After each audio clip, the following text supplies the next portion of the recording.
Some people are not just descendants of history, they are history. In the years after the Civil War, heritage groups began honoring a rare category of Americans: real sons and real daughters, children born to aging veterans of that war, not grandchildren, not great-grandchildren, they're actual children, living, breathing links to a fading past. Today, the same honor is given to the children of Holocaust survivors. These are voices that don't just remember history, they carry it. In the Torah, there is one figure who embodies this idea more than any other. Her name is Serach bat Asher. She enters Egypt with Jacob's family, and somehow, centuries later, she helps Moses find Joseph's bones. She remembers what no one else could. She bridges generations. She transcends time. The Torah lists 53 grandsons and only one granddaughter of Jacob. Why? According to the rabbi, Serach doesn't just belong to her own generation, she belongs to all of them. This is the story of Judaism's first real daughter, a woman who survives slavery, spans centuries, and becomes a living link between the Exodus and our eternal story. Welcome to Madlik. My name is Jeffrey Stern, and at Madlik we light a spark or shed some light on a Jewish text or tradition. Along with Rabbi Adam, we host Madlik Disruptive Torah on your favorite podcast platform and now on YouTube. We also publish a source sheet on Sfarim, and a link is included in the show notes. This week's Parsha is Pinchas. There is an innocuous reference to Serach, the daughter of Asher, and the only granddaughter amongst Jacob's 53 referenced grandsons. This enigma gives the rabbi's license to ascribe to this woman immortality and make of her an example of a critical source of cultural history, the living legend. We explore this undervalued social institution in Judaism and other cultures and wonder what we are missing. Well, Rabbi, another week. I think a year ago we did the whole thing of Pinchas and vigilantism, and I probably should put a link to that in the show notes because that's very timely. But sometimes you just got to drill down in something that's totally innocuous. I had not really ever focused on Serach before and found the preparation and information just fascinating. Well, it's great. Because, this Parsha is so full of exciting things. We have the stories of the daughters of Tzlafchad. We have the transition from Moses to Joshua. But you actually have gone through the census and picked out the most interesting, maybe the only interesting piece of the census. And that's verse 46. V'shem bat Asher Serach. The name of Asher's daughter was Serach. And as you say, we have another group of mind-numbing statistics where each tribe is divided into the particular clans, and they're all males, and at the end they all give a total of how many they were, and they all add up to 600-odd thousand soldiers, men of military age. But here in Numbers 26, verse 46, it says the name of Asher's daughter was Serach, out of nowhere. And Rashi picks up on this immediately, and he says, because she still remained alive after all these long years, he quotes the Talmud, it especially mentions her here. So it's like special notice of special note. We have, I don't know how old you have to be, Rabbi, to literally go down into Egypt. I think you pointed out one episode that she might have been in her mother's tummy when they crossed the border. She made the number 70 souls that went down into Egypt. And here she is in the count. I think we're going to see, according to some authorities, she actually crossed into the land of Israel. So talk about a real daughter. And I found that Civil War, I always knew there was this thing, but that there's a term for it, real sons and real daughters. I think we're going to get into it. This becomes then a kind of an archetype of someone you go to, someone you have who actually was there. And I think that I said is a piece of of history that maybe we don't focus on enough today. So in I'll Ramban, just say before we get to Ramban, we don't have this phenomenon anymore. But my grandfather was born in 1898. And I always thought as a child that that was the coolest thing in the world, that my grandfather was alive in the 19th century. You know, that's kind of a Serach Bat Asher moment, that we're connected to a past that's so far away we can't even imagine it. and my grandmother, who died at 103, was born in 1899. So she lived in the 1800s, the 1900s, and she made it past the year 2000. And not only did she survive, but she literally is that archetype in our family. People quote her today. It's amazing when you have those types of people. So, hey, so I hit it on the head. That's why you're interested in this woman, because you have such a woman. Your grandmother was such a woman. Absolutely. So in Ramban, he's kind of interested in the terminology, and the name of the daughter of Ashur's wife was Serach. By this, he intended to say, and this he's referring now back to Onkelos and Rashi, that they intended to say that she was a daughter that possessed an inheritance. Getting back to your question about Tzlofchad, the only reason why the daughters of Tzlofchad had an inheritance is they didn't have any brothers. Well, if Serach had real brothers, she would not have had an inheritance. But Rashi, Onkelos, and Ramban are saying what's unique here is she was adopted. So here we have this real daughter, and the real daughter isn't even quote unquote real. Or I should say that the commentaries, the Torah is saying that that real daughter is very real, because the realness comes from the experience. In Wikipedia, it says Megillah learns from here, the Talmud Megillah, that adopted daughters are daughters in full. I couldn't find the source in Megillah. I'm going to have to trust Wikipedia for now. Okay. But it just adds a little spice to this. We're talking about authenticity, and the authenticity is not genetic. The authenticity is at a higher and deeper level. And so Ramban continues to say, and therefore it says the name of the daughter of Ashur was Serach. It does not say an Ashur's daughter was Serach, because the intention of the verse is to say that her name was, or she was known as, Ashur's daughter, even though she wasn't maybe genetically Ashur's daughter. I just find that's a fascinating twist to this fascinating personality. That is great. Obviously, that's great. That's not in the Torah itself, but you see how the rabbis use these things, to teach us things that obviously affect us to this day, right? Adopted daughters are really daughters. That has to do with whether or not they sit shiva for their parents, whether they're obligated to honor their parents. That is a really a broad and fascinating topic. And I will say that today, what we are discussing is, as I said in the intro, what the rabbis were given license to project. But it's fascinating that they projected this woman who spanned the ages from slavery to redemption, and that they found it was important. So here they start flushing out stories.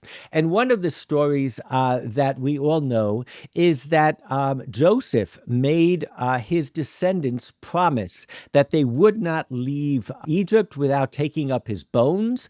Moses, who did not know Joseph, I would think, didn't know where they were. So how did he find out where the bones were? It says in the Talmud of Sotah, he said, Serach, the daughter of Ashur, remained from that generation, and she told Moses that the Joseph was buried in a casket of metal and buried in the Nile in order to give strength to that the Nile would be blessed. She knew ethnic, she knew archaeological, she knew nuances and rituals of the host country of her own people in a way that nobody else did. And so what I think the rabbis are doing is they're making this prototype of people that we can go to, that go beyond books and go beyond movies and are living legends, roots, if you will. Right. Well, I mean, obviously she knew where Joseph was buried because she was alive then. That's the idea of being alive in the 1800s, the 1900s, and the 2000s. You're going to know things that by definition, no one else could possibly know. Yes, and I think what's as important is not only that the rabbis believed from this innocuous verse or maybe one other that she lived that long, but they felt the need to create the impact that someone who lived that long can have on us. That sometimes you have to be able to go to someone who was there, or someone who grew up with someone, or was born to someone, or married someone who was there. So getting back to how impactful this is, we all are told that no one from the generation of the Exodus actually made it into the land of Israel. I had never really focused on the word that it said there was no man among them left. Rabbi, no man. Only men, right? Only men. So, according to Seder Olam Rabbah, it says, and Serach, their sister, this is a reference to Genesis 46, the other time that she is mentioned, and she was from those who came to the land of Israel, as it says, and there was a daughter of Asher, Serach. So, according to this tradition, it was, as I said before, Serach who made up the 70 souls that went down into Egypt. And unlike the men, where no man actually made the complete journey from refugee, from slave to Exodus to entering the promised land, this woman actually made that journey. So she became iconic in whether she ever really existed or in the imagination of our people. And I find that to be profound. That is profound. Now, let's take a minute to talk about why it has to be a woman, right? Why couldn't the same thing, why couldn't it be your grandfather? Why is it somehow that we associate that ability to span the generation to women? So, I mean, I think it's a good question. I think that there are traditions. If I was to ask the typical man on the street, who was that biblical person who lived forever? I think the typical answer would be, I want to pronounce his name. Elijah. Well, Elijah never died. I get that. But then in terms of longevity, there's Methuselah, right? Oh, Methuselah is how they say it. Methuselah, there right. you go. It's how you say it in English. He lived to be 969 years old. He was the oldest human being ever. But, because we have no idea what happened then, living to be 1,000 wasn't so exciting, because I don't know how exciting what went on in those days was. So I think, but you are right that there is another tradition that Elijah went up to heaven in a chariot and never died. So I think it's for others to decide why it had to be a woman. Certainly, I think the fact that it said there was no man left among them left the window open for a woman to, I would say, transcend men and to be able to be that bridge. I think that there are so many wonderful stories about how the women were so critical and seminal in getting us out of Egypt. We could spend a whole episode on that. But I think it's an interesting question, and maybe the answer is an open answer. But the fact that there were 53 grandsons to Jacob and only one granddaughter is amazing. I think as long as we're on the subject of women, the fact that in this Parsha we have the daughters of Tzlafchad, as you mentioned, and these were daughters who had no brothers, and they went to Moses and they said, what is going to happen to our father's portion in the land? And the fact that there are singular cases where Moses is posed with a question and then has to consult with God, I think gives women a lot of credit. And I would go out on a limb here, and I would say thinking outside of the box, questioning outside of the box, living outside of the box. But be that as it may, this is the history, the tradition, the Midrash that we have. In Sefer HaYashar, it continues flushing out what was unique about this Serach. What happens, if you remember, is the tribes, the brothers go down to Egypt multiple times. Finally, Joseph unveils himself, and they realize that Joseph is alive. And Joseph, of course, says, "Od Avinu Chai, is my father still alive?" And then the brothers are confronted with a challenge. How are they going to break this news to their father without giving him a shock? And as they're coming home, it says, they met Serach coming towards them, and the damsel was exceedingly beautiful and wise, and a skilled player on the harp. And they called her, and she came unto them, and she kissed them, and they took her and gave her a harp, saying unto her, "Go, we pray thee, before our father, and sit down before him, and strike this harp, and speak unto him according to these words." And they instructed her concerning what she had to say, and she hastened unto Jacob, and she sat down before him, and she sang, and she played beautifully upon the harp, and she sang in the sweetness of her voice, "Joseph, my uncle, is alive, and he reigned over all the land of Egypt. He is not dead." And she often repeated these words, and Jacob heard her words, and it pleased him greatly. You know, sometimes we listen to the lyrics of a song. It's got to be repeated a few times till it sinks in. It was an amazing strategy that they used. But clearly, whether they took credit for giving her this idea, or this was her literary idea, here again, it was the genius of this particular woman who was picked to deliver this message. And the punchline is that Jacob blessed Serach for singing these words before him, and he said, "My daughter, may death never prevail against thee forever." And if you read the story into context, at this point, he wasn't even convinced that Joseph was alive. I think he was just thankful for the dream that she had given him. And then he looks up and he sees all of his sons coming dressed like royalty, and he's prepared. She gave him the hope. She gave him the material to make transitions, to make paradigm shifts. I find this to be a beautiful midrash as well. Well, so let's talk about the word transitions. That's what someone who lives in the 1800s and 1900s and 2000s, she gives hope to the younger generation that they can make difficult transitions. If you live through the First World War, add the Second World War, add Watergate, add, all the other things that happened, and, that gives me hope that I can handle whatever challenges there are going forward. That's what Serach represents. You can do it because I represent that continuity, that transition. It's context. It's we live from headline to headline, and you have people that have lived through real cataclysmic changes in history, and they definitely give us context, I think. And I think that's what this is about. They give us songs and foods and poems. All of these are tools that I think we don't value enough. But certainly in the story of Serach and the way the rabbis used her, they certainly were giving value to this social institution, this what I call living legacy. So in the Kitzur Bal HaTurim, it adds a little bit more nuance to the story.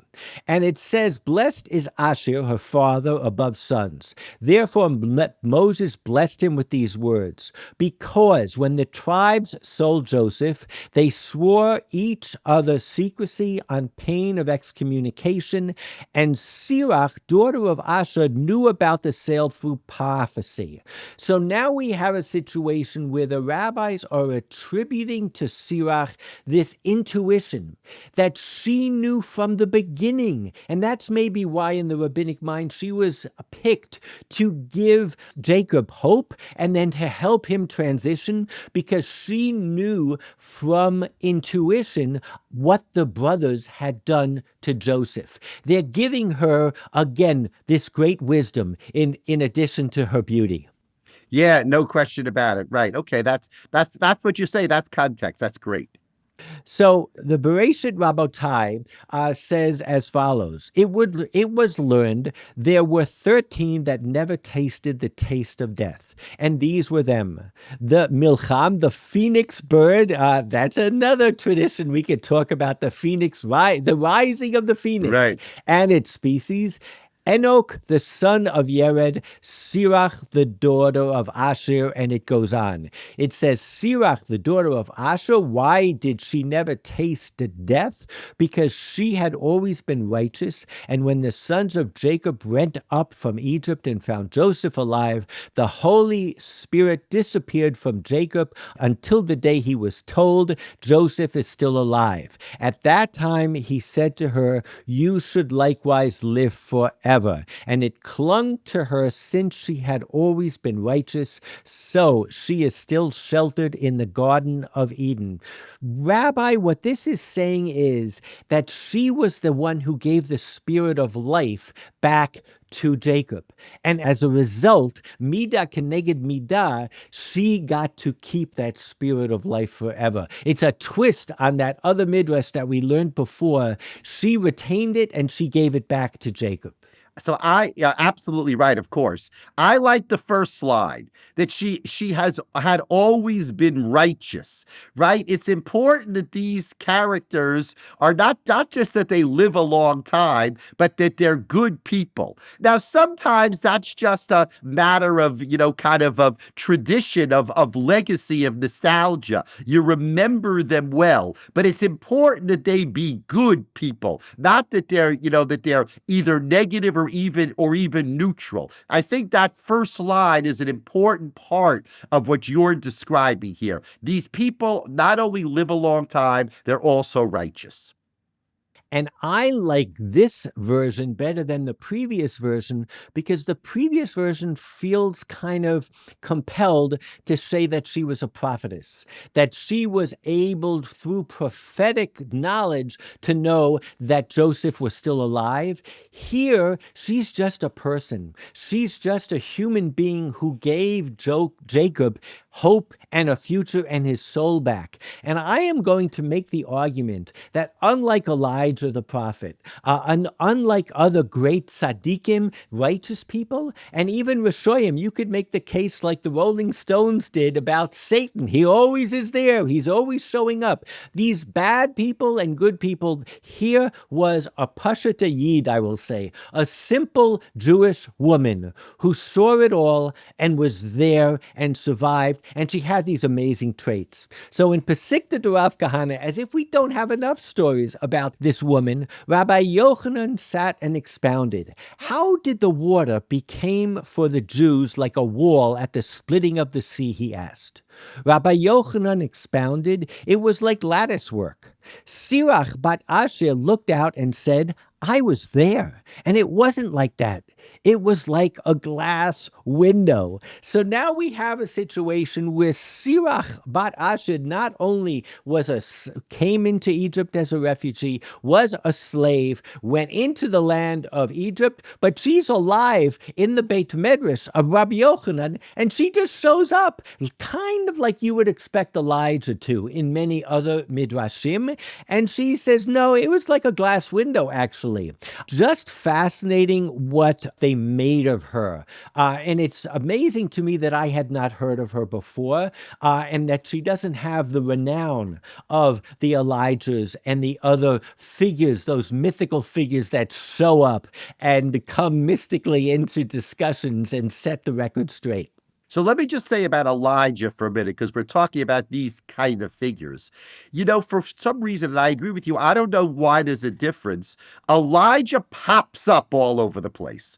Elijah's at the bris, Elijah's at Havdalah, Elijah's at the Seder. He's all over the place. Why isn't Serach bat Asher?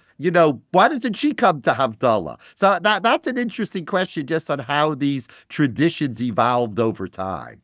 I think at my Seder, I'm gonna find a nice kosher Serach wine and serve it. Okay. Lezecher Serach. But we're discovering it, and the Madlik listener now knows about Serach. So here we are. It's just fascinating. As I said before, everybody always thinks of this Methuselah. Methuselah, I guess, is the way that you should pronounce him. I think he even made it into the musical Cats. But he's become a synonym for longevity. As old as Methuselah is an expression, Sirach did not get any great expressions. So now I want to leave Sirach for a second, and I want to explore this, I would say, this social institution of a living legacy. And to me, I didn't have time to find 5, 10, 20, but I think the one that I think of is the most profound. In Ezra 3:12, we have the second temple being rebuilt. 70 years after the first temple was destroyed, the second temple was rebuilt. And it says, many of the priests and Levites and the chiefs of the clans, the old men who had seen the first house, wept loudly at the sight of the founding of this house. Many others shouted joyously at the tops of their voices. Rashi says, this temple, when they would see the building of this temple, they would weep because they remembered the large building of the first temple, and many who had not seen the building of the first temple were rejoicing and shouting for joy with a loud voice out of their great joy that they had emerged from exile. Rabbi, two groups of people are seeing the same situation totally differently, but what we have here is one of those iconic figures. It's targeting, it's identifying people that saw the first temple destroyed and saw the second temple rebuilt. And whether it was the stones were not as large, or I suspect something much more profound. They looked at it like all of us do. You know, it's not quite like Sinatra, or it's not like the Beatles. It's this saying that what's great today doesn't stand up to what was great days of old, or I would say even deeper. There were those who never believed that the Shekhinah came down into the second temple. There were people that make the argument that the Essenes went into the desert because they didn't think God was in this temple. This was a serious difference of opinion, and here we have what I would argue is real sons of the first temple who were there, and you looked at their face and you saw that something was amiss. So, of course, that's right. But remember nostalgia. Nostalgia always tells us that the ways of our youth are better than the way that things are now. It's not like the Beatles, because when I was young, it was about me. I'm not like I was then. So you have to, I think that's important too, that the first temple, they had a sense of energy and a sense of pride that somehow the second temple didn't have because the Jews didn't have their own king and all those things. Anyway, these are great verses, but I think there's another piece of it also. I agree. The thing that I want to say is, in the Talmud, we don't necessarily have an analog for real sons and real daughters. Those people that were there. I have a chidush, and my chidush is that when in the Haggadah it says, Amar Rav Eliezer ben Azariah, I am like Shivim Shana, Kiven Shivim Shana. I would like to argue that when he says, I am like a 70-year-old, he might have been referring to the experience that we're talking about right now. That he was like one of those people who stranded the generations, who saw things differently, and that's why he understood that you have to talk about Yetziat Mitzrayim, going out of Egypt, even in the night, even in the dark times. I don't know, but I do believe that when you look at Ezra, it was a thing. These were a special group of people. So I want to finish up. I said we were going to look at other cultures. You know, in Hinduism, there is this concept of an eternal witness. eyewitness, primarily associated with Vishnu, representing an omnipresent observer of all universal phenomena. In Christianity, it's Enoch and Elijah. I wonder where they got that from. So I would say in Judeo-Christianity, and this comes Right. from Wikipedia, there was Enoch and Elijah. Believe it or not, they also have the concept of eternal witness in Christianity also signifies God's unwavering commitment to Israel and his glory, with Israel itself serving as an ever-listening witness of God's holiness. So the Israelites themselves become this living engine, this living legend. That's the good. On the bad side, the legend of the wandering Jew tells the tale of a man cursed with immortality to wander the earth until the second coming. So like in last week's Bilam, we get it coming and going. But again, the Jewish people themselves become that living legend. And in getting back to the children of Civil War veterans, there was an article published as recently as 2012 and republished in 2024 that argues that there are people that are real sons and real daughters. And how do you do the math? Well, you have somebody who fought, who maybe got remarried, who had children very, very late in his life. Maybe there was adoption involved. It is fascinating that now that we are seeing images of Normandy, where there were just a few soldiers left, and we are confronted with Yitzolei Shoah, survivors of the Holocaust, and there were just a few left, we are at a pivotal moment in history where we're experiencing real sons and real daughters. There is a website called Living Links, and it is all about children of Holocaust survivors. These are people that are going to be walking the Dalet Amos, the cubics of our earth, who have touched, who have bathed with, who have eaten with people that had experienced this iconic experience of the Holocaust. I think this is something that if Serach helps us focus on this social institution and make us question whether we value enough institutions like this, I think Dayenu, it would be enough. And thank you, Serach, for that. Thank you. This was really an amazing topic. What a good way to introduce a great parsha, Parshat Pinchas. Everybody should enjoy this parsha. There's a special Haftorah as we lead up the 3 weeks to the to Tisha B'av. We talked about those who remembered the first temple. These are the weeks that we also remember the temple. So a perfect segue and a perfect topic. Shabbat Shalom, everybody. We look forward to seeing you next week. Shabbat Shalom. See you all next week.